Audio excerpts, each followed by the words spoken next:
work with Congress to do that.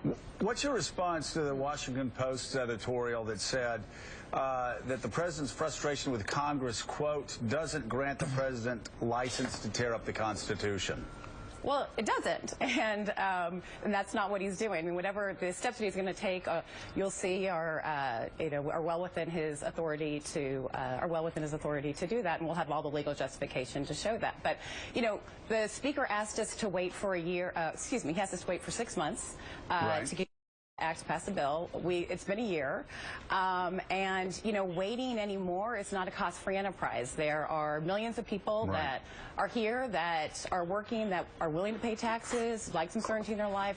And at this point, after it's been 2 years since we first proposed the bill, a year since the House Republicans started looking at it, there's just not a credible reason to ask people to wait. That's the frustration part of that equation, and you're talking about all the reasons why the president's frustrated, and I understand that frustration, and I think people that have seen his negotiations with John Boehner and know the steps he took in 2013 understand that frustration. But again, the line from the Washington Post, the president's frustration with Congress doesn't grant the president's license to tear up the Constitution. Is the president concerned that the Washington Post editorial page, this is not a right-wing blog, and his own words, the Washington Post editorial page believes that this action, quote, tears up the Constitution?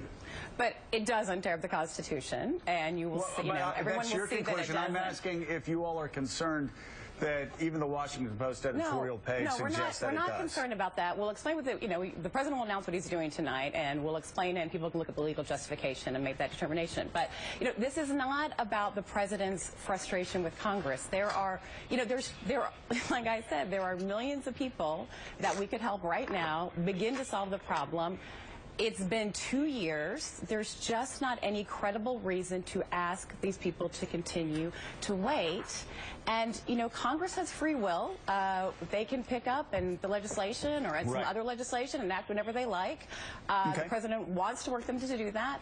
But at this point, the president just feels like he has to act to solve the small part, because, there are going to be people who are disappointed because we aren't going to be able to solve the problem. We've got a lot of people that have questions to ask. I want to let Jeremy jump in, and, you